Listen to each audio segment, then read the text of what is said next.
Hello friends, कैसे हैं आप लोग। सबको मेरा जय भीम, नमो बुद्धा।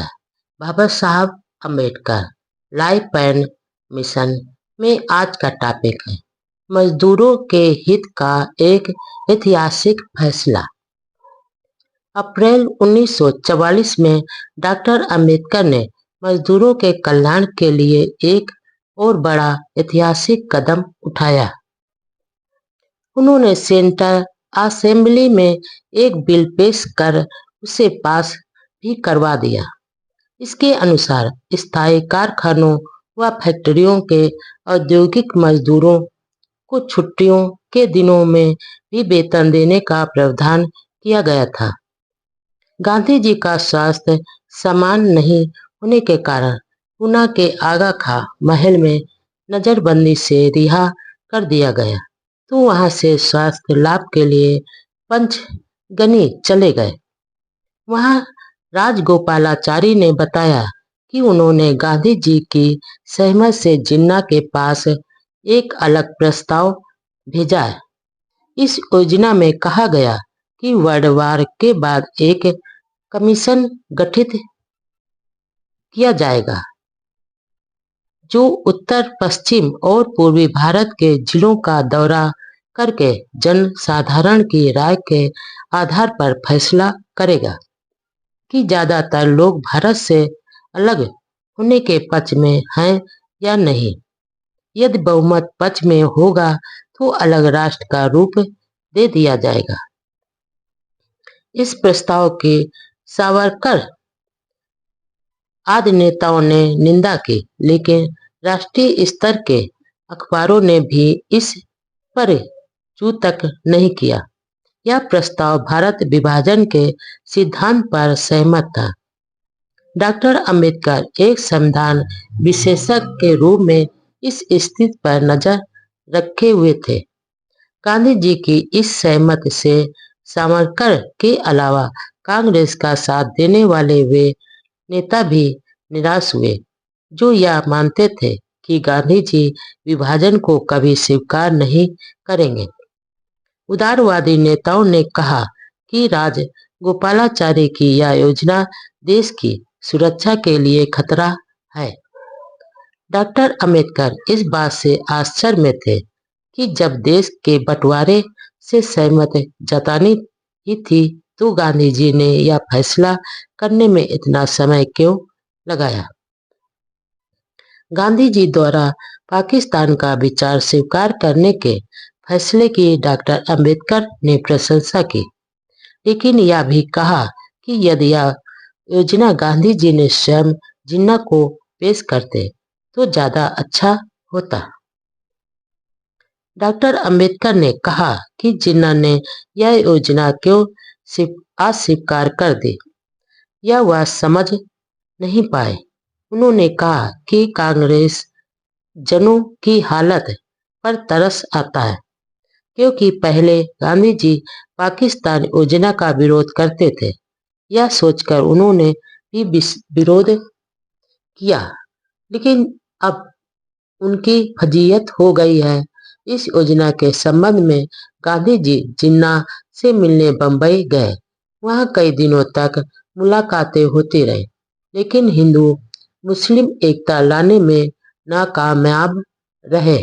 बजट में विशेष प्रावधान व सरकारी ठेकों में आरक्षण की मांग। अपने लंबे पत्र में बाबा साहब ने दलित विद्यार्थियों को साइंस, लॉ, टेक्निकल व अन्य तरह की हायर स्टडी के लिए विदेशी यूनिवर्सिटीज में स्कॉलरशिप देकर भेजे तथा हर बजट में इसके लिए विशेष प्रावधान से रखा जाए। सरकारी नौकरियों के अलावा दलितों को सरकारी ठेकों में वरीयता दी जाए। वायसराय को लिखे इस पत्र का आखिर असर हुआ। सरकार ने गंभीरता से विचार कर अनुसूचित जातियों के लिए सरकारी नौकरियों में 8.5% सीटें आरक्षित रखने का फैसला किया गया। इसी कड़ी में लंदन में दलित विद्यार्थियों को तकनीकी शिक्षा हासिल करने के लिए सीटें सुरक्षित रखी गई। इसके अलावा सेंट्रल असेंबली और राज्यसभा परिषद में अनुसूचित जातियों को एक और सीट दी गई। दलितों को सरकारी नौकरियों में प्रवेश की कोशिशों पर कई सवर्ण हिंदुओं की आंखों में बहुत खटकता था। एक बार दिल्ली में एक मद्रासी ऑफिसर जो दिल्ली में कार्यरत था, उसने बाबा साहब से कहा कि आपकी राजनीति सरकारी नौकरियों में दलितों के घुसाने का प्रयास ही है। बाबा साहब ने पलटवार करते हुए कहा, यदि ऐसा है तो तुम मद्रासी लोग यहाँ 90% नौकरियों पर क्यों कुंडली मारे कब्जा किए हुए हो? नौकरियों के प्रति तुम्हें इतनी हीन भाव तो इन्हें छोड़ क्यों नहीं देते? मद्रासी अधिकारी यह सुनकर आगे बोल नहीं पाया। 17 सितंबर 1943 को दिल्ली में ऑल इंडिया ट्रेड यूनियन का शिविर आयोजित किया गया, जिसमें बड़ी संख्या में मजदूरों ने भाग लिया। इस अवसर पर बाबा साहब ने कहा, भारत में मजदूरों का आखिरी लक्ष्य सत्ता पर कब्जा करना है, सिर्फ ट्रेड यूनियन बनाना नहीं हो।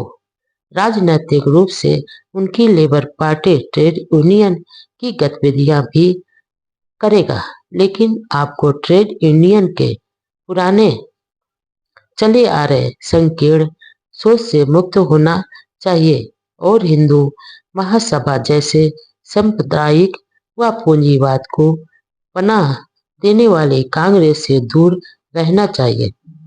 मेहनतकश वर्ग अंधी देशभक्ति व तथा कथित राष्ट्रवाद के नाम पर अपना सब कुछ न्यौछावर कर देते हैं, लेकिन कोई भी मजदूर अपने नेताओं से यह नहीं पूछता कि जिस राष्ट्रवाद के लिए इतना त्याग व बलिदान दिया जा रहा है, उसके निर्माण के बाद क्या आर्थिक व सामाजिक समानता देगा।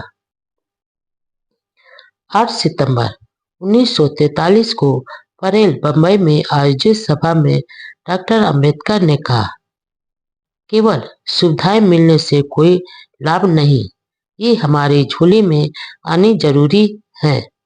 अब आजादी के बाद अछूतों को भी हिंदू मुसलमानों के बराबर अधिकार मिलेंगे। सरकार में मेरा मंत्री पद कमल के पत्ते पर पड़े ओस की बूंद की तरह है, या उससे भी ज्यादा क्षणभंगुर।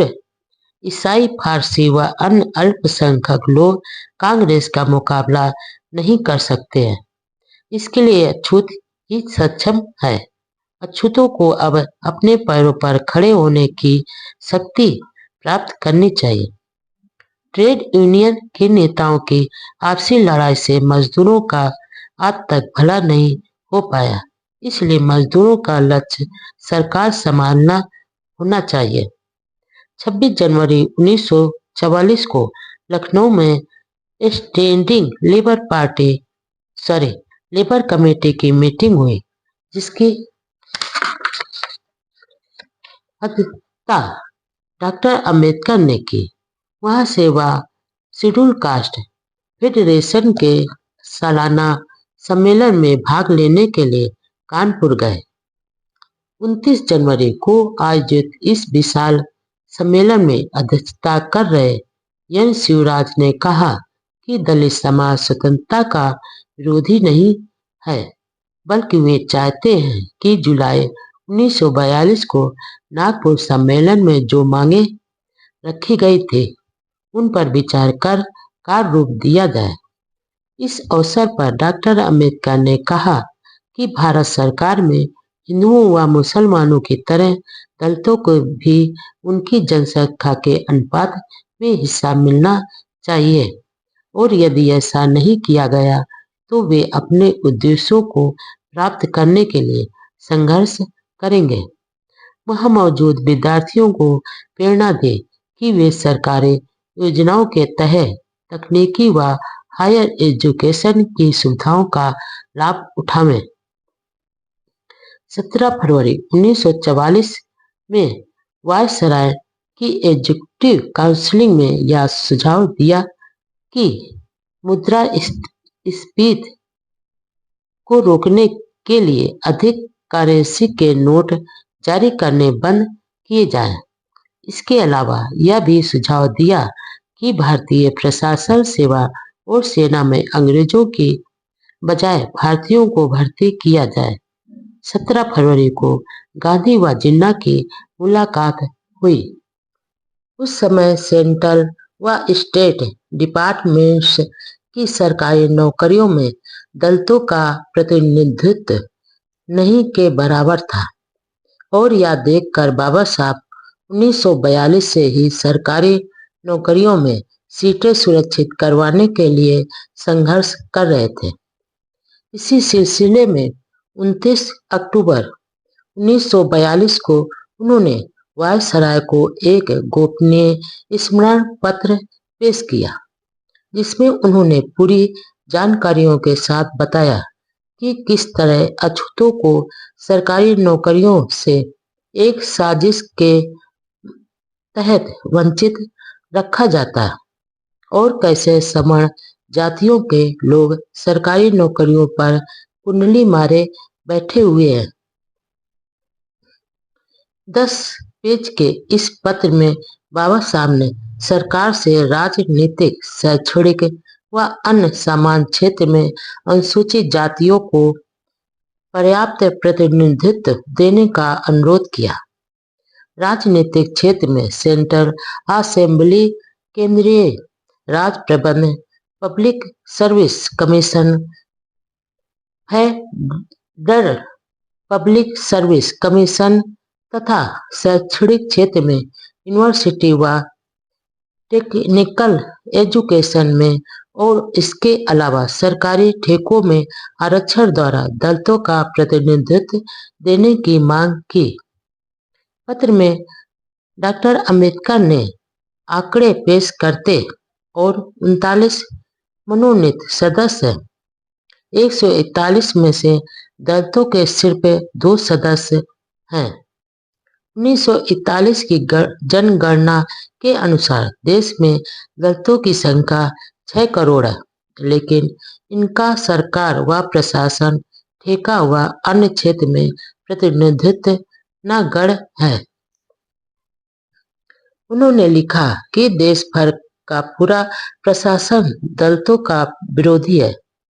सरकारी अधिकारी को जो विशेषाधिकार दिए गए, वह हमेशा इन अधिकारों को दलित जातियों के हितों के खिलाफ और उन्हें नीचा दिखाने के लिए प्रयोग करते हैं। अनुसूचित जातियों के भलाई व विकास तभी संभव है जब सरकारी नौकरियों में उनकी भर्ती की जाए। इस तरह वे देश के विकास की योजनाओं को लागू करने में भागीदारी भी निभाएंगे।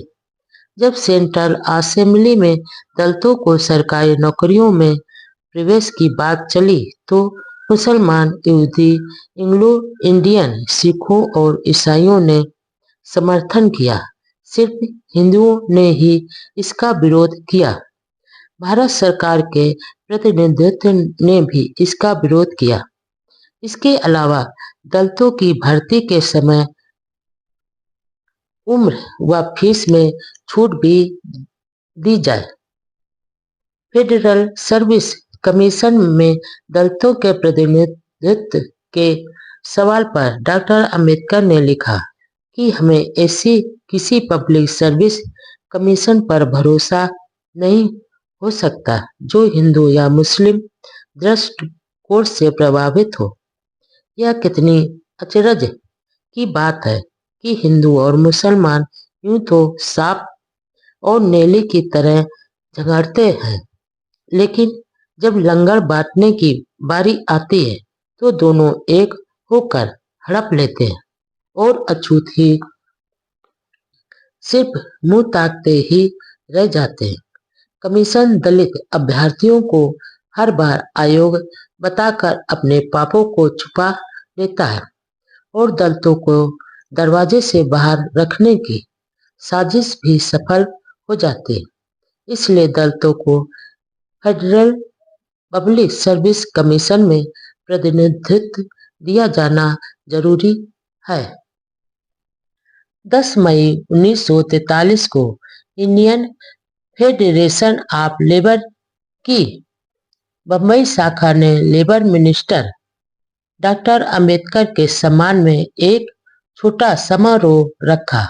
उसमें बाबा साहब ने अफसोस जताया कि भारत के मजदूरों में एकता नहीं है। फूट के कारण उनका शोषण हो रहा है, इसलिए मजदूरों को भारत में मजदूर सरकार बनाने के लिए संघर्ष करना चाहिए। आजादी हासिल करना ही काफी नहीं है, जरूरी बात यह है कि आजादी के बाद सत्ता किसके हाथों में होगी। उसी दिन Maharashtra chamber of commerce Bombay की ओर से रखे कार्यक्रम में डॉक्टर अंबेडकर का संबोधन हुआ। उन्होंने कहा, अब दुनिया युद्ध से ऊब गई है और वह 3 बड़े रोगों से ग्रस्त हो गई है। देश का दूसरे देश पर साम्राज्य, काले गोरों का रंग भेद का संघर्ष और गरीबी। दुनिया में शांति स्थापना के लिए कमजोर व गरीब देशों को संबल करना बहुत जरूरी है। भारत की आर्थिक व औद्योगिक प्रगति से साम्राज्यवाद व रंग भेद की समस्याओं का समाधान संभव है।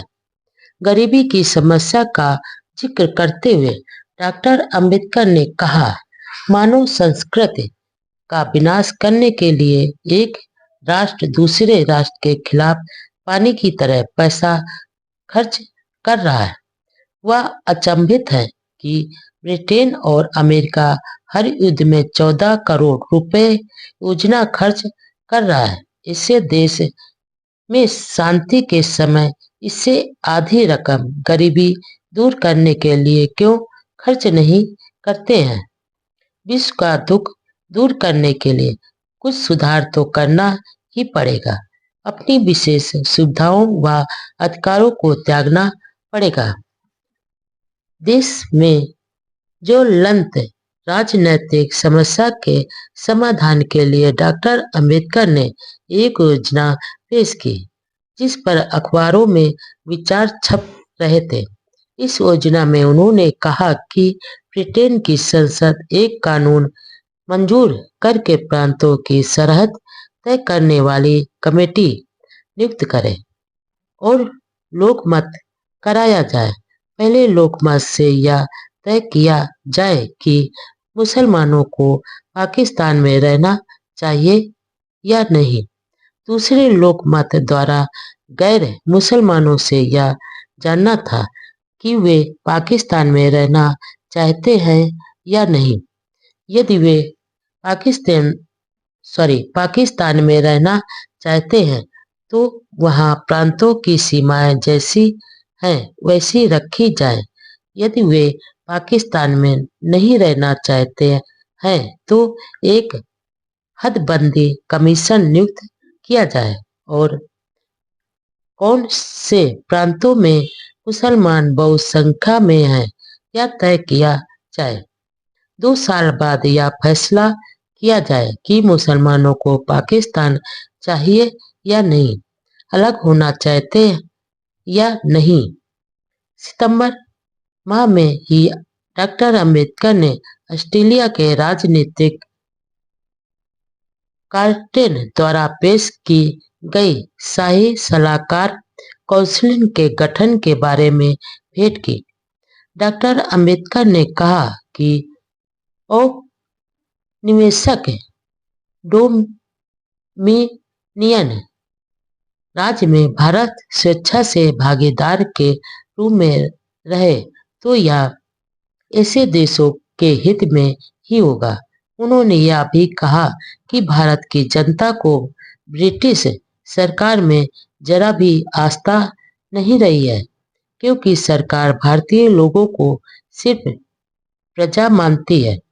अपने बराबरी के दर्जे के नागरिक के रूप में मानने के लिए तैयार नहीं है। अगले महीने सेंटर असेंबली के एक महत्वपूर्ण प्रस्ताव पारित हुआ। यह प्रस्ताव दलित वर्ग के अभ्यर्थियों की सेना में अधिकारी पद पर भर्ती से रोक हटाने से संबंधित था। यह प्रस्ताव संयुक्त प्रांत यानी उत्तर प्रदेश विधानसभा में दलित वर्ग के एक सदस्य प्यारेलाल कुरील द्वारा पेश किया गया था। देश में राजनीतिक गतिरोध सरकार ने नहीं बल्कि हिंदू मुस्लिम विरोध ने पैदा किया था। मुसलमानों द्वारा अलग राष्ट्र की मांग कर ली थी। आखिर उपवास के बाद स्वास्थ्य कारणों से गांधी जी को आगा खां महल पूना से रिहा कर दिया गया। पूना से वह पंचगनी चले गए। लेबर मिनिस्टर के रूप में बाबा साहब दिन रात मजदूरों के कल्याण की योजनाएं बनाने तथा कानून के जरिए सुविधाएं दिलाने की भरसक कोशिश कर रहे थे, क्योंकि वह मजदूरों की पीड़ाओं से अच्छी तरह से वाकिफ थे। स्टैंडिंग लेबर कमेटी के सदस्य बाबा साहब पहले से ही थे। 7 मई 1943 को डॉक्टर अंबेडकर की अध्यक्षता में स्टैंडिंग लेबर कमेटी की मीटिंग हुई। इसमें मजदूर, सरकार व मालिक सबके प्रतिनिधि थे। इस मीटिंग में एक महत्वपूर्ण विषय पर चर्चा हुई। वह यह कि युद्ध सामग्री बनाने का काम करने वाले कारखाने में व उद्योग केंद्रों में मजदूर प्रबंध कमेटियां बनाई जाए, जैसे कि ब्रिटेन व अमेरिका में ऐसी व्यवस्था थी। दूसरा मुद्दा एम्प्लॉयमेंट ऑफिस स्थापित करना था। इसका मकसद अलग अलग सरकारी योजनाओं के तहत शिक्षा प्राप्त करने वाले तकनीकी या गैर कानूनी कामगारों को काम दिलाना, ताकि ट्रेनिंग लेने के बाद उन्हें बेरोजगार के रूप में भटकना नहीं पड़े। कमेटी की अगली बैठक 6-7 सितंबर 1943 को दिल्ली में डॉक्टर अंबेडकर की अध्यक्षता में हुई। इस बैठक में मजदूरों की सामाजिक सुरक्षा के लिए योजनाबद्ध नीति अपनाने की सिफारिश की गई। महान समाज सुधारक महादेव गोविंद रानडे की जन्म शताब्दी समारोह के तहत 19 जनवरी 1943 को पुणे के गोखले इंस्टीट्यूट ऑफ इकोनॉमिक्स में एक बड़ी सभा हुई, जहां बाबा साहब ने जो भाषण दिया वह अब तक के दिए भाषणों में विशेष महत्व का था। उन्होंने शुरू में महापुरुषों की महानता के मूल्यांकन के आधार का वर्णन किया। रानडे के संबंध में कहा कि वह हर लिहाज से श्रेष्ठ पुरुष थे। उन्होंने सारे जिंदगी सामाजिक अन्याय के खिलाफ संघर्ष में गुजारी थी और हिंदू समाज में सामाजिक न्याय के लिए चेतना पैदा कर सामाजिक लोकतंत्र की स्थापना में निरंतर प्रयास करते रहे। रानडे की तुलना गांधी व जिन्ना के साथ करते हुए डॉक्टर अंबेडकर ने कहा कि गांधी व जिन्ना के मुकाबले में ऐसा कोई अहंकारी नजर नहीं आता है। इनके लिए खुद का गुणगान, महत्व व अधिकार बढ़ाना ही सब कुछ है, और देश की समस्या तो खेल के एक प्यादे के समान है। दोनों ही चापलूसी करने वाले लोगों से स्तुतियां सुनकर मग्न हो जाते हैं और अपने आप को दोषों से मुक्त तथा अमर होने का दावा करते हैं। डॉक्टर अंबेडकर ने कहा कि भारत में पत्रकारिता एक मिशन होता था, लेकिन अब अखबार चलाना एक व्यापार हो गया है। कांग्रेस समर्थक अखबारों में तो इनके नेताओं के झूठे गुणगान के सिवा कुछ नहीं होता। अंत में कहा कि किसी महापुरुष या नेता के प्रति सम्मान जताना, प्रशंसा करना एक अलग बात है, लेकिन अपने नेता का अनुसरण करना दूसरी बात है। बाबा साहब का यह लंबा भाषण कुछ दिनों बाद रानडे गांधी और जिन्ना के नाम से किताब के रूप में सामने आया और अन्य ग्रंथों की तरह यह भी खूब चर्चित रहा। इस पुस्तक में डॉक्टर अंबेडकर ने आगे लिखा, मैं अत्याचार, अन्याय और झूठे दिखावे, ढोंग और छल कपट से घृणा करता हूँ और मेरी घृणा की चपेट में वे सारे लोग आ जाते हैं जो इन बुराइयों से ग्रस्त हैं। मैं अपने आलोचकों को यह बता देना चाहता हूँ कि मैं अपनी घृणा को एक वास्तविक शक्ति मानता हूँ, इसलिए यह घृणा उस असीमित प्रेम का सबूत है जो मैं अपने उन उद्देश्यों के लिए अपने मन में रखता हूँ जिन पर मैं विश्वास रखता हूँ, और मैं इसके लिए शर्मिंदा नहीं हूँ। मैं यह बात फिर से दोहराना चाहता हूँ कि यदि मैं गांधी और जिन्ना से घृणा करता हूँ तो इसका मतलब यह नहीं कि मैं उनसे घृणा करता हूँ। मैं उनसे घृणा नहीं करता, बल्कि केवल उनको नापसंद करता हूँ। मेरी इस नापसंदी का कारण यह है कि मैं अपनी मातृभूमि भारत से उनसे अधिक प्यार करता हूँ। एक सच्चे देशभक्त का यही विश्वास है कि मुझे आशा है कि एक ना एक दिन मेरे देशवासी इस सच्चाई को जान जाएंगे कि देश किसी भी एक व्यक्ति से बड़ा होता है, और फिर यह सीख सकेंगे कि गांधी और जिन्ना की पूजा और मातृभूमि की सेवा दोनों अलग अलग बातें हैं। इसलिए हो सकता है कि ये एक दूसरे से विपरीत भी हों। बाद में बुद्ध की शरण जाने वाले डॉक्टर अंबेडकर ने घृणा को शक्ति बताते हुए कहा कि दरअसल यह घृणा उनके अंतर्मन से नहीं थी, बल्कि यह तो वैचारिक नापसंदी थी। समता, स्वतंत्रता व बंधुत्व यानी लोकतंत्र विरोधी धर्म। देश दुनिया में दलितों का दर्द सुनाने के लिए डॉक्टर अंबेडकर को राष्ट्रीय व अंतर्राष्ट्रीय स्तर पर जब भी मौका मिलता वह चूकते नहीं थे। दिसंबर 1942 को एक बार फिर ऐसा सुअवसर मिला। कनाडा की पैसिफिक रिलेशन कमेटी ने डॉक्टर अंबेडकर से अनुरोध किया कि वह क्यूबेक में होने वाली सभा में भारत के अछूत विषय पर एक पेपर पढ़े। बाबा साहब ने बहुत लगन से लेख को लिखा, लेकिन किसी कारणवश उस कॉन्फ्रेंस में भाग नहीं ले पाए। इसलिए अपने सहयोगी यन शिवराज को क्यूबेक भेजा, जिन्होंने वहां पर पेपर पढ़ा। बाद में यह विस्तृत पेपर गांधी और अछूत समाज का कल्याण, Mister Gandhi and the emancipation of the untouchables नाम से पुस्तक के रूप में प्रकाशित करवाया, जो काफी प्रसिद्ध हुई। इस ग्रंथ के बारे में डॉक्टर अंबेडकर ने कहा, साम्राज्यवाद, जातवाद,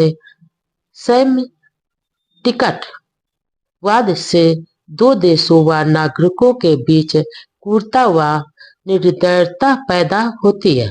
इसलिए युद्ध के साथ ही इन विकराल समस्याओं का नाश करना ही है। युद्ध की राख से एक नया व सुंदर संसार बनाना है। लेकिन मुझे आशंका है कि अछूतों की समस्याएं भुला दी जाएंगी, जैसे पहले होता आया है। नाजियों द्वारा यहूदियों पर किए जा रहे अत्याचारों की तरह ही हिंदुओं द्वारा अछूतों पर अत्याचार किए जा रहे हैं। वहाँ सैनिकवाद है, यहाँ सनातनवाद है।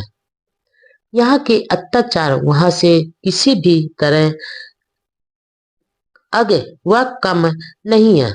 इसलिए दुनिया के लोग जिस तरह अन्य देशों के दलितों शोषितों पर ध्यान देते हैं, वैसे ही भारत के अछूतों की गुलामी की बेड़ियां तोड़ कर उन्हें आजाद करने के लिए कोशिश करें। दुनिया में दासों, निग्रो और यहूदियों की समस्या से भी बड़ी अछूतों की समस्याएं हैं। मुझे आशा है कि इस शोध पत्र को जानने के बाद शांति सम्मेलन अछूतों की समस्या पर विशेष ध्यान देकर न्यायालय में इसका जवाब देना होगा। पत्र में अमेरिकी समाज को सचेत किया कि वह कांग्रेस के हिंदू प्रचार के मुंह के जाल में ना फंसे, बल्कि कांग्रेस से यह विश्वास प्राप्त कर ले कि उनका यह संघर्ष अछूतों के कल्याण का विरोधी नहीं होगा। इस विस्तृत रिसर्च पेपर में कहा गया कि अनुसूचित जातियों के लोग हिंदुओं से अलग हैं, इसलिए वे किसी ऐसे समाधान को स्वीकार नहीं करेंगे जिसमें इनकी मांगें शामिल नहीं की जाएंगी। उन प्रमुख मांगों में बजट में दलितों की शिक्षा के लिए बजट रिजर्व रखना, स्टेट व सेंट्रल गवर्नमेंट में नौकरियों में संख्या, आवश्यकता व महत्व के अनुसार रिजर्वेशन देना, दलितों को बोर्डों व कमीशनों में नियुक्त करना, न्यायपालिका, पुलिस और रेवेन्यू विभाग में भर्ती करना, लोकल वार्डीज में रिजर्वेशन देना, पृथक चुनाव द्वारा अपने प्रतिनिधि चुनने का अधिकार देना, दलितों के अलग गांव बसाए जाएं और इसके लिए कमीशन का गठन किया जाए, हिंदू राज में होने वाले अत्याचारों को रोकथाम के लिए कानून बने, आर्थिक व सामाजिक सुरक्षा की व्यवस्था और छुआछूत को मिटाने के लिए तेज प्रयास किए जाए। सवर्ण हिंदुओं ने दलितों की इन मांगों का कड़ा विरोध किया तो डॉक्टर अंबेडकर ने जवाब में कहा, हिंदुओं में रूढ़वादी जन्मजात है। हिंदू धर्म समानता, स्वतंत्रता व बंधुत्व यानी लोकतंत्र का विरोधी है। दुनिया के कई भागों में भी गैर बराबरी मौजूद है, जिसके अलग अलग कारण हैं, लेकिन वहाँ सामाजिक आर्थिक असमानता को वहाँ के धर्म का संरक्षण प्राप्त नहीं है। 17 जनवरी 1943 में सूरत के नागरिकों के सिविल पायनियर रैली में भाग लिया। वहाँ डॉक्टर अंबेडकर ने सैनिक शिक्षा पर जोर देते हुए कहा कि जब भारतवासी स्वतंत्र हो जाएंगे तो पूरी तरह से ट्रेनिंग लिए हुए सैनिक और सिविल पायनियर ही देश की आजादी की रक्षा कर सकेंगे।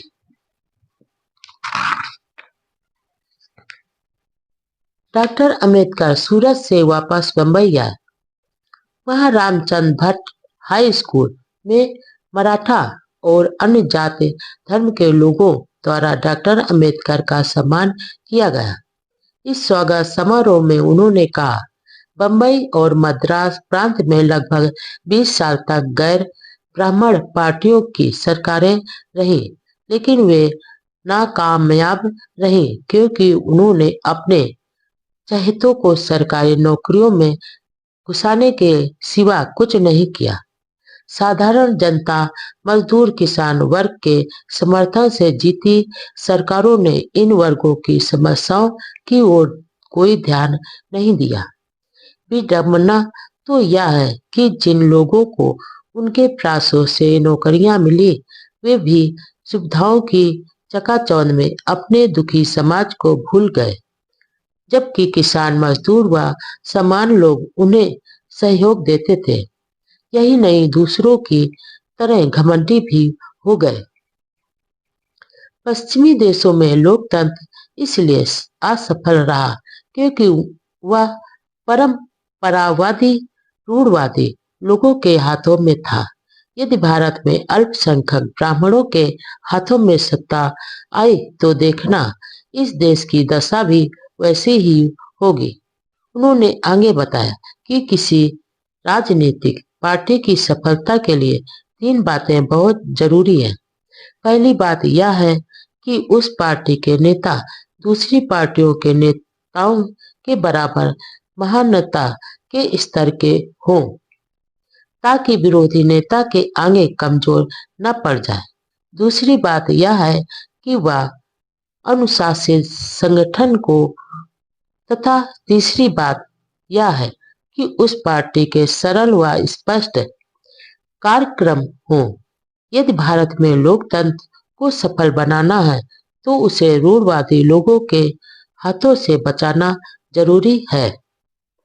18-19 जुलाई को ऑल इंडिया डिफेंस क्लास की ओर से नागपुर के मॉल पार्क में एक सम्मेलन का आयोजन किया गया। हजारों लोग शामिल हुए और गगनभेदी नारों के साथ डॉक्टर अंबेडकर का सम्मान किया। इस सभा में पंजाब, बंगाल और मद्रास प्रांत के कई कार्यकर्ता और नेता भी शामिल हुए। अध्यक्षीय भाषण में एन शिवराज ने डॉक्टर अंबेडकर को वारसराय के एग्जीक्यूटिव काउंसिल में लिए जाने की बधाई दी और कहा कि इससे जनता की सेवा का एक नया रास्ता खुल गया। कॉन्फ्रेंस से लेकर क्रिप्स योजना तक के सारी घटनाओं की चर्चा की। उन्होंने कहा कि क्रिप्स स्कीम गरीब उपेक्षित वर्ग के साथ धोखा है। मुस्लिम लीग द्वारा पाकिस्तान मांग के बारे में उन्होंने कहा कि जब जिन्ना मुसलमानों को अल्पसंख्यक कहते थे तो देश के सिख, ईसाई, अछूत, फारसी अल्पसंख्यक सभी साथ मिलकर संघर्ष करते थे। लेकिन जिन्ना ने मुसलमानों को अलग राष्ट्र माना है तो मजबूर होकर सभी को अलग अलग संघर्ष करना पड़ रहा है। अब यह भी हो सकता है कि हक के लिए कभी अछूतों को मुसलमानों के खिलाफ संघर्ष करना पड़े। डॉक्टर अंबेडकर ने इस बात पर संतोष जताया कि अछूतों में जागृति आई है, अब हर क्षेत्र में प्रगति कर रहे हैं। शिक्षा में भी कुछ आगे बढ़े हैं। अछूत महिलाओं में भी जागृति और हिम्मत पैदा हुई है। तेजी से आ रही जागृति व प्रगति के लिए हम सभी को गौरव महसूस करना चाहिए। अब मुसलमानों की तरह अछूत भी राजनीति में हिंदुओं से अलग स्वतंत्र मांग है। इसलिए हमें अलग राजनीतिक अधिकार मिलने चाहिए। गांधी जी हमारे बड़े विरोधी हैं। वायसराय के एग्जीक्यूटिव काउंसिल में अछूत समाज को जो प्रतिनिधित्व मिला है उस पे समता, स्वतंत्रता व बंधुत्व के विचारों का विरोध करने वाले ब्राह्मणवाद की छाती पर मानो खूंटा ठोक दिया है। डॉक्टर अंबेडकर ने सेकेंड वर्ल्ड वॉर में ब्रिटेन के समर्थन की घोषणा की और कहा कि यह विश्व युद्ध तानाशाही और लोकतंत्र के बीच लड़ा जा रहा है। यह तानाशाही किसी भी नैतिक आधार पर नहीं है, बल्कि वंश, रंग, भेद के अभिमान पर ही नाजीवाद मनुष्य के भविष्य के लिए एक खतरा है। दुनिया में लोकतंत्र के कारण मानव का आपस में रिश्ता जुड़ा हुआ है। इसलिए लोकतंत्र के बचाव के लिए हर तरह के प्रयासों को स्वीकार करना चाहिए। यदि लोकतंत्र खत्म हो गया तो भविष्य का भी विनाश हो जाएगा। भाषण के आखिरी में बाबा साहब ने 3 मूल मंत्रों का जो संदेश, उपदेश व आदेश दिया, वह उनके संपूर्ण जीवन एक सार बनकर आज भी देश विदेश के उपेक्षित, वंचित व शोषित वर्ग की प्रेरणा बना हुआ है। उन्होंने कहा कि आप शिक्षा प्राप्त करें, संगठन पैदा करो और संघर्ष करो। आप अपने पर भरोसा रखें। जब न्याय हमारे साथ है तो हम संघर्ष में जरूर सफल होंगे। इस तरह के संघर्ष से मुझे खुशी होती है।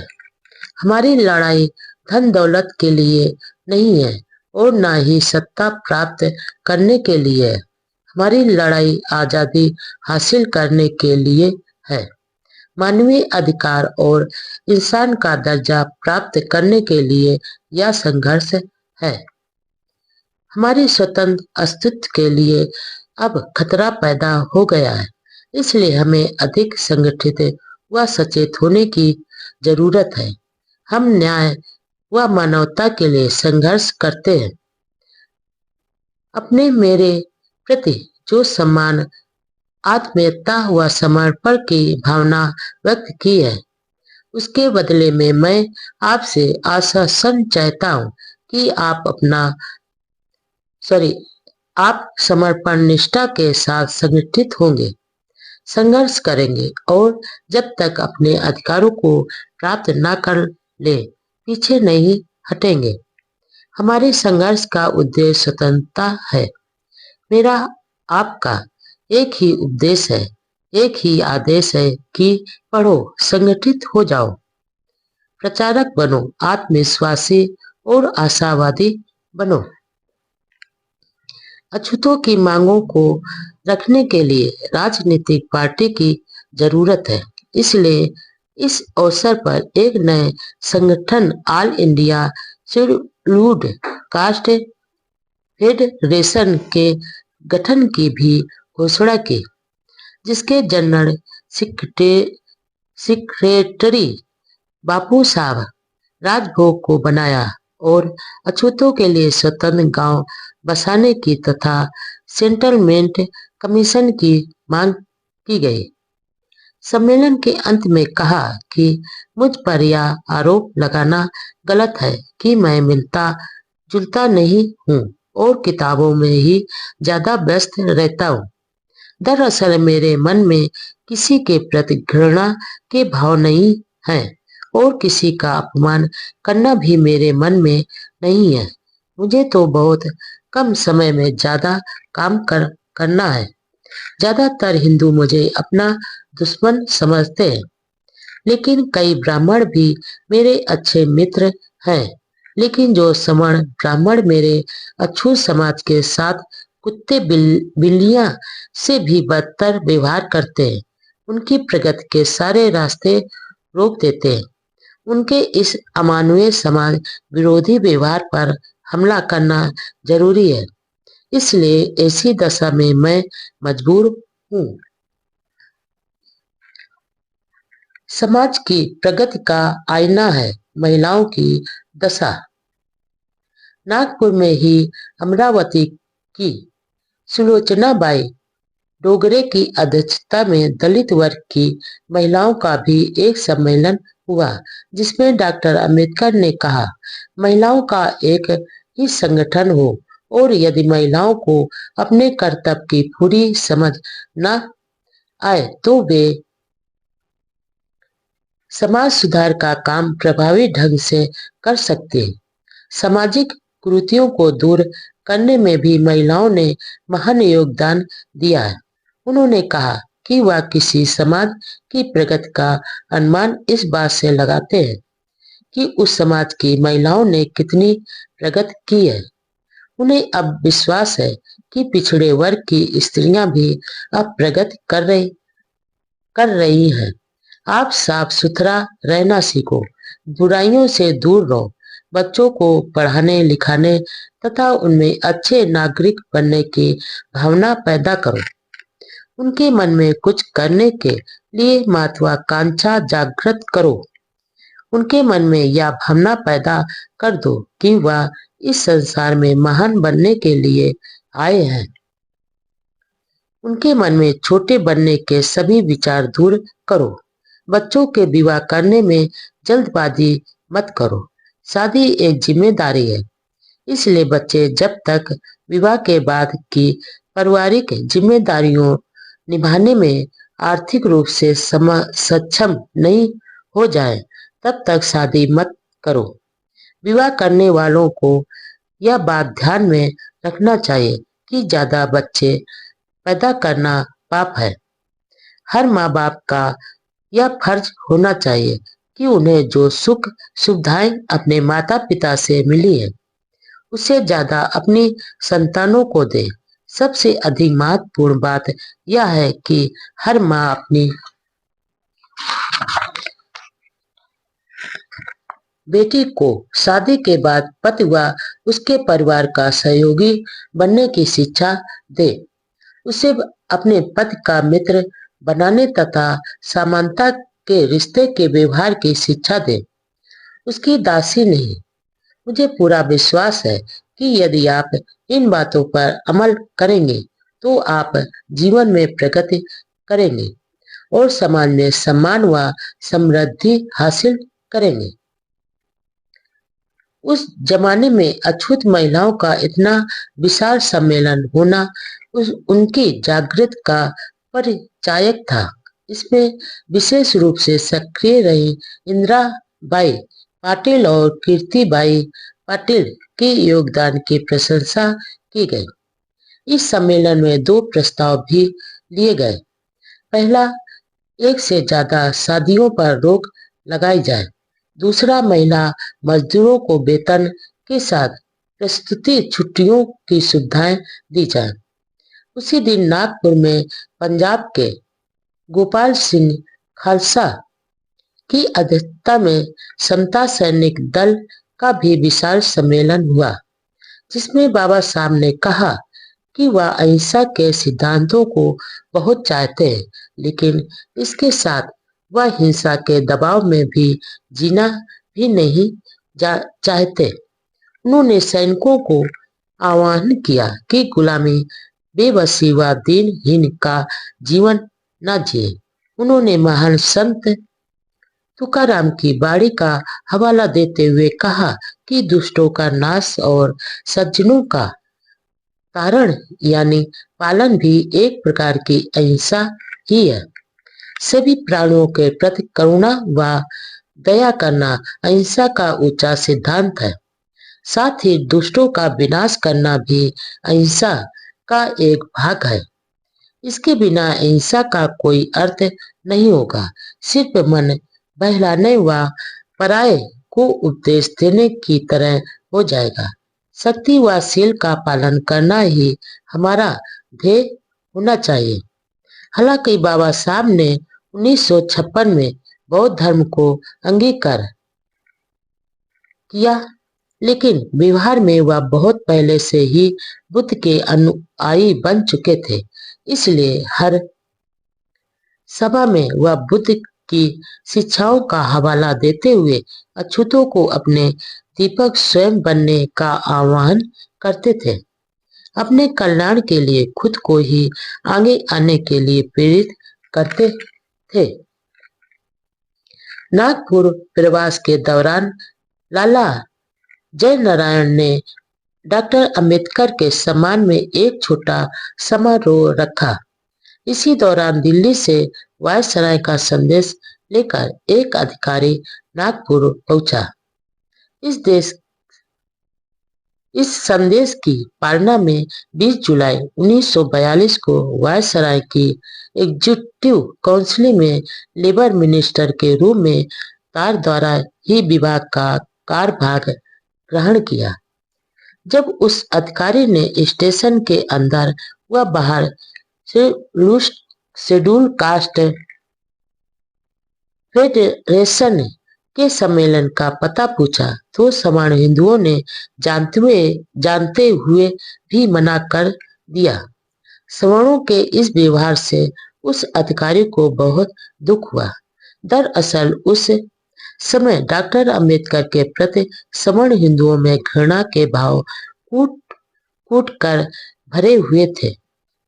नागपुर से बंबई आने पर दलित समाज की महिलाओं ने आचार्य दोदे की अध्यक्षता में डॉक्टर अंबेडकर सम्मान में एक सभा की। उन्होंने शिक्षित युवतियों की सलाह दी कि वे पढ़ लिख कर सवर्ण युवकों से शादी नहीं करें। सभा में उन्होंने इस बात पर संतोष जताया कि दलित वर्ग की महिलाओं में जागृति आई है। भारत छोड़ो आंदोलन, क्विट इंडिया और अंबेडकर।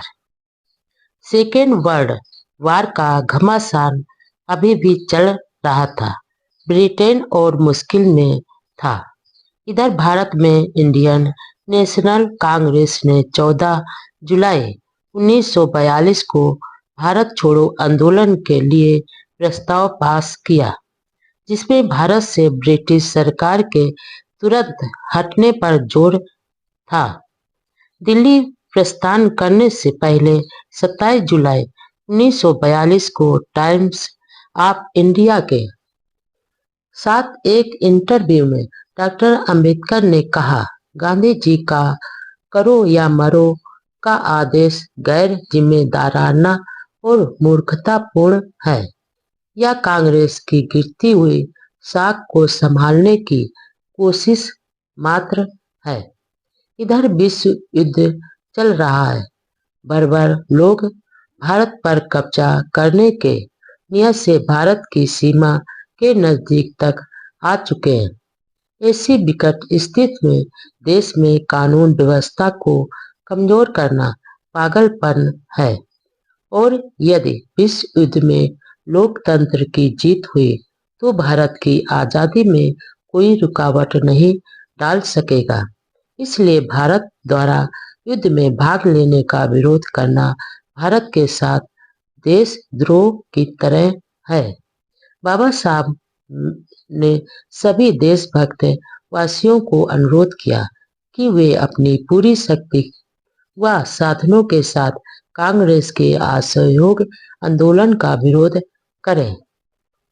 आंदोलन के लिए गांधी जी ने आदेश दिया कि अहिंसा के साथ कांग्रेसी तेजी व उग्र रूप से आंदोलन करें, जिसमें यातायात ठप करना, हड़तालें करना, तार काटना, रेल पटरियां उखाड़ना, छोटे पुल उड़ाना जैसी कार्रवाई पर कोई आपत्ति नहीं जताई। जवाहरलाल नेहरू ने भी आंदोलन के बारे में कहा कि जुल्म के खिलाफ अपने जीवन को खतरे में डालकर आंदोलन तेज करना, जिसमें सरकारी भवनों, न्यायालयों, पुलिस थानों पर कब्जा करना आदि शामिल है।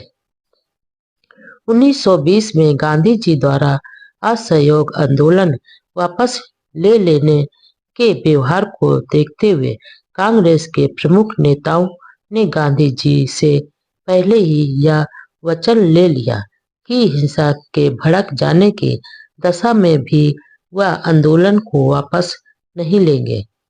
गांधी जी के इस आंदोलन का विरोध सिर्फ अंबेडकर ने ही नहीं किया, बल्कि मुस्लिम लीग भी खिलाफ में थी। हिंदू महासभा के अध्यक्ष सावरकर ने कहा कि संघर्ष शुरू करने से पहले कांग्रेस यदि भारत की एकता व अखंडता को बनाए रखने का आश्वासन दे तो वह कांग्रेस के आंदोलन का समर्थन जरूर करेंगे।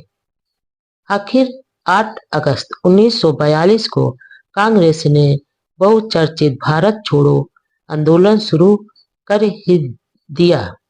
वायसराय की एग्जीक्यूटिव काउंसिल की एक इमरजेंसी मीटिंग हुई, जिसमें यह प्रस्ताव पास किया कि ऐसे विकट दौर में कांग्रेस का यह आंदोलन देश में अराजकता पैदा कर मुश्किल हालात में डालने वाला है, मानवीय स्वतंत्रता के लिए चल रहे प्रयासों को पागलपन से तोड़ देने वाला है, जो देश के लिए चुनौती है। कांग्रेस के सभी बड़े नेताओं को गिरफ्तार कर लिया गया।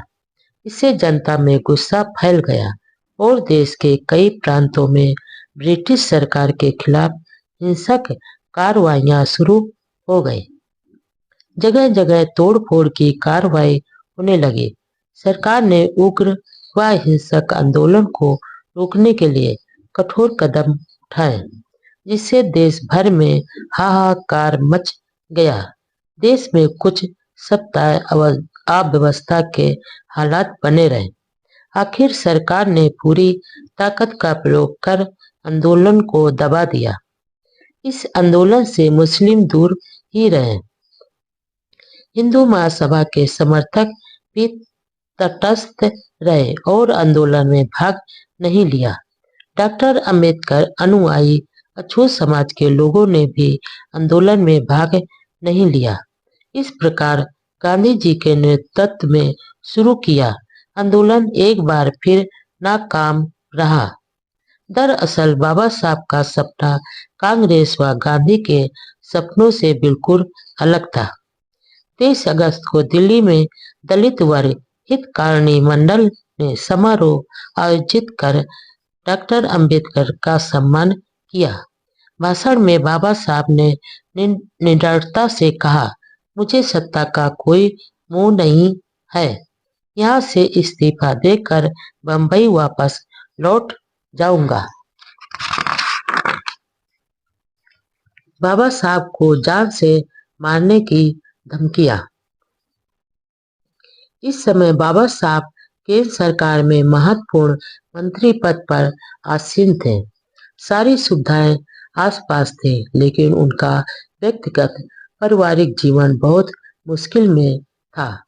आए दिन होने वाले धार्मिक, सामाजिक और अब राजनीतिक घटनाओं के कारण इन क्षेत्र के कट्टरपंथी, रूढ़वादी व राजनीतिक विरोधी डॉक्टर अंबेडकर के जानी दुश्मन बन गए थे। वैसे उन्हें जान से मारने की धमकियां तो शुरू से ही मिलती रहती थी, लेकिन इस समय उनके परिवार पर संकट के बादल घने हो गए थे। जीवन संगिनी रमाबाई का साथ छूट गया था। डॉक्टर अंबेडकर दिल्ली में अकेले ही रहते थे। बेटा यशवंत और दिवंगत बड़े भाई बालाराम का बेटा बंबई में साथ रहते थे। बाबा साहब के विरोधियों द्वारा उनके बेटे व भतीजा पर हमला करने की चिंता हर समय रहती थी। वे दोनों वहां सुरक्षित नहीं थे। बाबा साहब बार बार फोन व पत्र द्वारा उनके हालचाल पूछते और सचेत रहने के लिए कहते थे। भारत छोड़ो आंदोलन शुरू होने के बाद से कई जगह से बाबा साहब को मार डालने की धमकियां दी जाने लगी। 4 सितंबर 1942 को डॉक्टर अंबेडकर ने अपने मित्र एम बी समर्थ को एक चिट्ठी में लिखा, मुझे अपने बंबई के मित्र बहुत याद आते हैं। यहाँ दिल्ली में मेरा कोई मित्र नहीं है और ना ही किसी के मेरा मित्र बनने की संभावना है। मेरा स्वभाव व राजनीति दोनों इसके अनुकूल नहीं है। मेरा विभाग बहुत बड़ा है और मुझे व्यस्त रहने के लिए काफी है। पत्र में आगे लिखते हैं, मुझे ऐसे पत्र मिल रहे हैं जिसमें मेरी हत्या करने की धमकियां दी गई हैं।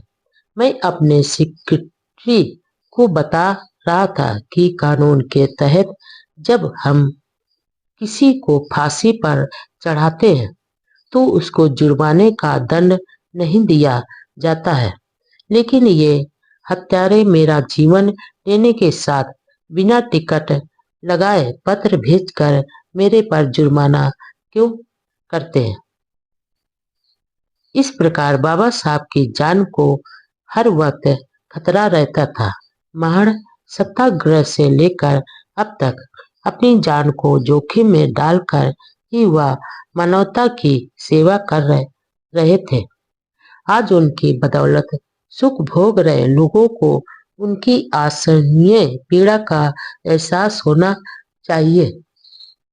13 नवंबर 1942 के दिन लेबर मिनिस्टर के रूप में डॉक्टर अंबेडकर की एक वार्ता भारतीय मजदूर और विश्व युद्ध ऑल इंडिया रेडियो बम्बई से प्रसारित हुई। अपने भाषण में उन्होंने कहा, यह युद्ध संसार के विभिन्न देशों की सीमाओं का निर्धारण या बंटवारे के लिए नहीं है, बल्कि यह एक ऐसी क्रांति है जो इंसान इंसान के बीच और राष्ट्र राष्ट्र के बीच सह जीवन का रिश्ता कैसे कायम हो, इसके लिए परिवर्तन लाने के लिए हो रहा है। यह सामाजिक पुनर्रचना की मांग है, वह सरकार के नवनिर्माण के लिए है।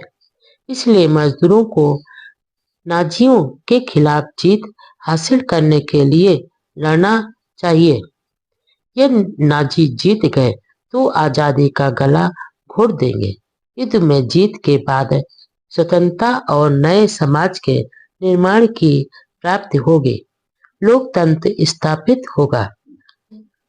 14 अप्रैल 1942 का दिन नजदीक आ रहा था। यह दिन दलितों के मसीहा बाबा साहब का जन्म दिन था। सभी लोग अपने गौरव का 50वां जन्मदिन धूमधाम से मनाना चाहते थे।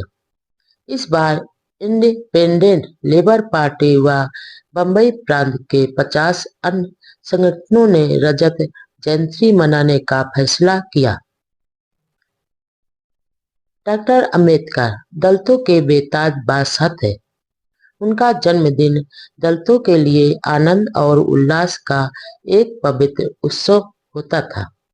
महाराष्ट्र के प्रगतिशील सवर्ण शिक्षित हिंदू का एक वर्ग भी डॉक्टर अंबेडकर का प्रशंसक रहा है और आज भी है। जन्मदिन के अवसर पर होने वाले सभाओं में सवर्ण हिंदू भी वक्ता तथा श्रोता के रूप में शामिल होते थे। मानवता के मसीहा के 50वें जन्मदिन का जश्न 12 अप्रैल को बम्बई और उपनगरों से शुरू हुआ।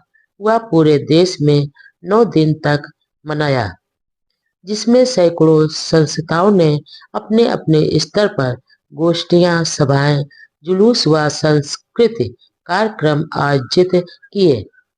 डॉक्टर अंबेडकर की निस्वार्थ सेवा व समाज व देश के लिए किए जा रहे सराहनीय योगदान की प्रशंसा की गई।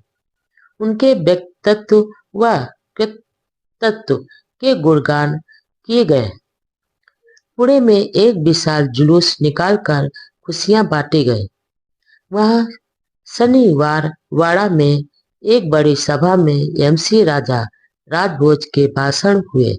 अध्यक्षता प्रोफेसर भाटे ने की।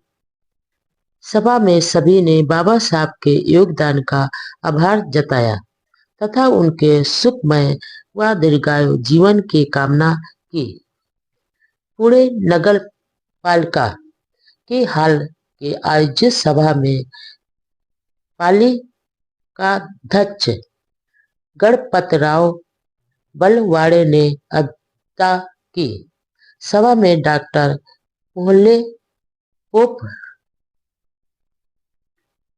लाल शाह चौहान, राजा राम भोले आदि कई वक्ताओं ने बाबा साहब के नेतृत्व, प्रतिभा, त्याग व साहस की सराहना की।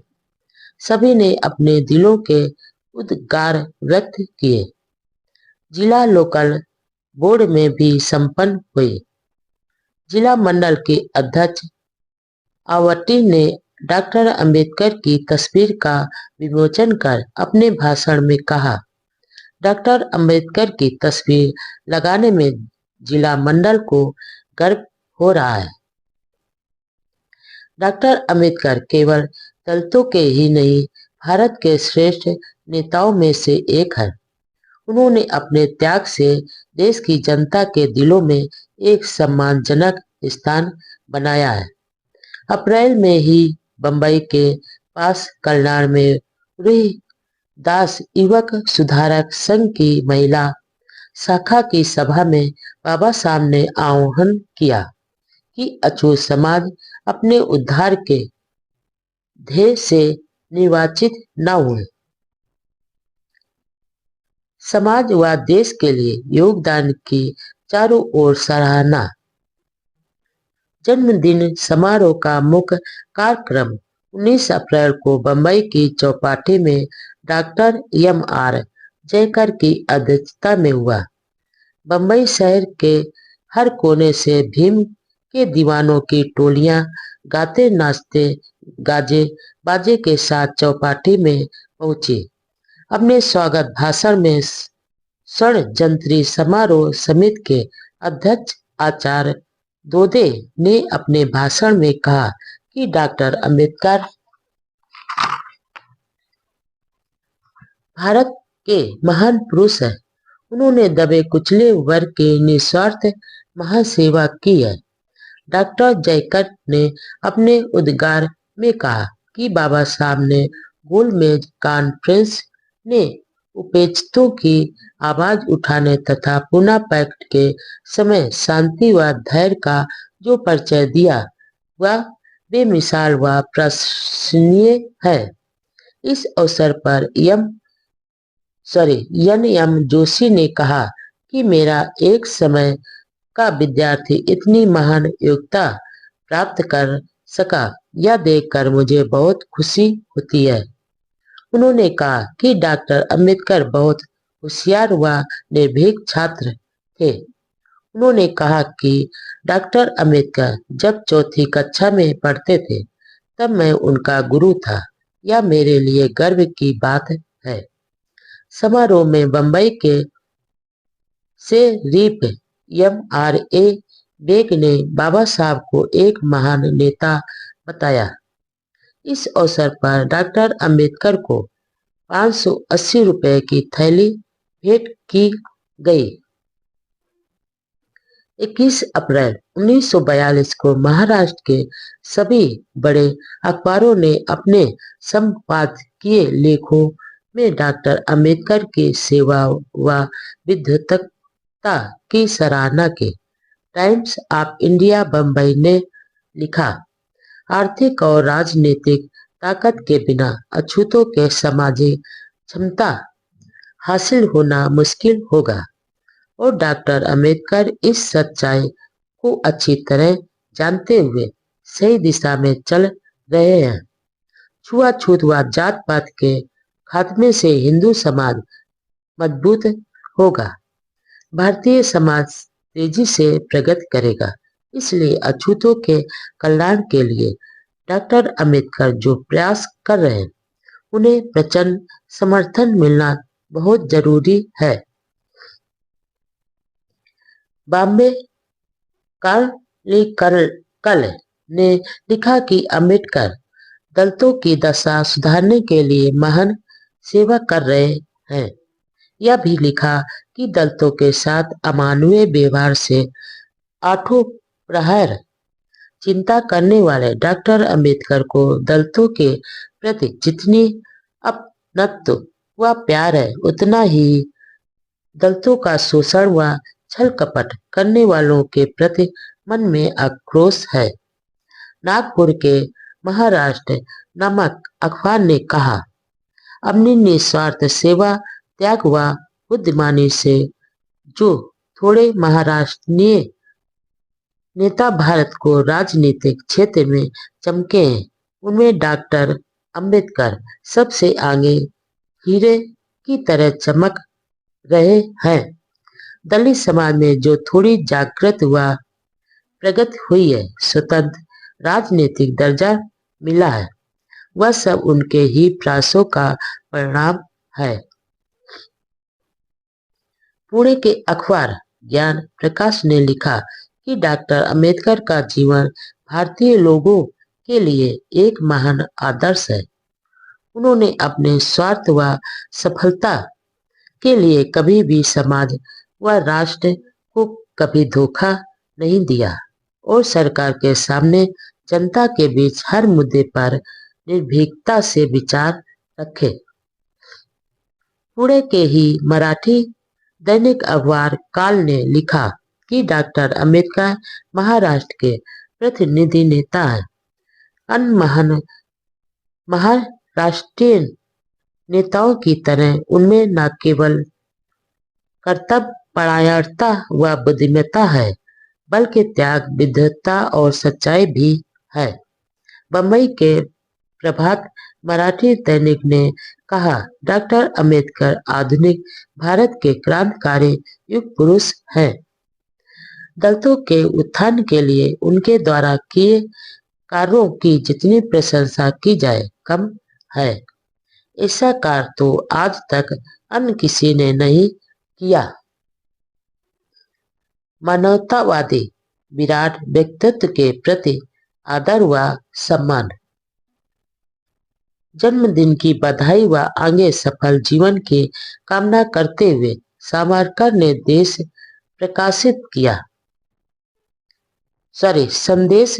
प्रकाशित किया। उन्होंने लिखा, डॉक्टर अंबेडकर का व्यक्तित्व, उनकी विद्वता, संगठन चतुरता, कुशल नेतृत्व का गुण आदि कई सद्गुणों के मिलन से वह आज देश के एक महान आधार स्तंभ बन गए हैं।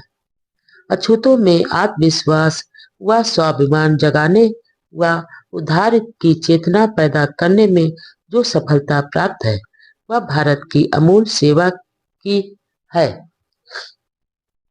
उनका कार्य चिरस्थायी, दूरदर्शी, स्वदेशाभिमानी व मानवतावादी है। डॉक्टर अंबेडकर जैसे विराट व्यक्तित्व व उनके कार्य के प्रति आदर व सम्मान प्रकट करते हुए उनके दीर्घायु होने व सफलता की कामना करता हूँ।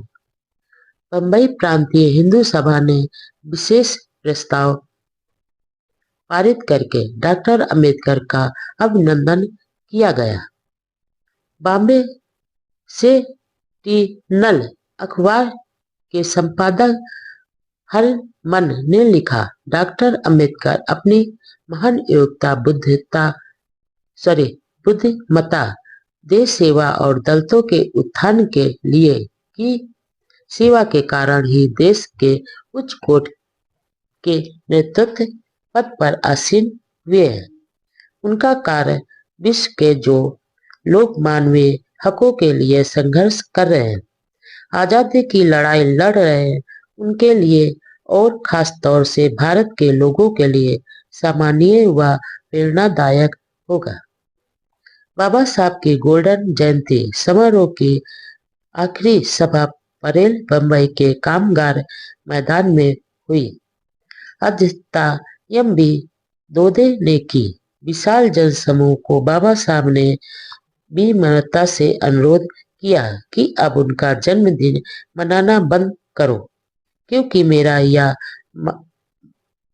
मानना है कि जो समाज किसी मनुष्य को परमात्मा बनाकर जय घोष करता है, वह समाज विनाश के मार्ग पर चलने लग जाता है। उन्होंने कहा कि कोई भी व्यक्ति अप्राकृतिक शक्ति नहीं, बल्कि अपने अच्छे बुरे प्रयासों से ही आगे बढ़ता है या गिरता है। नेता योग्य हो तो उनके प्रति आदर प्रकट करने में कोई हर्ज नहीं है, लेकिन मनुष्य को परमात्मा बनाकर पूजना विनाश का मार्ग है।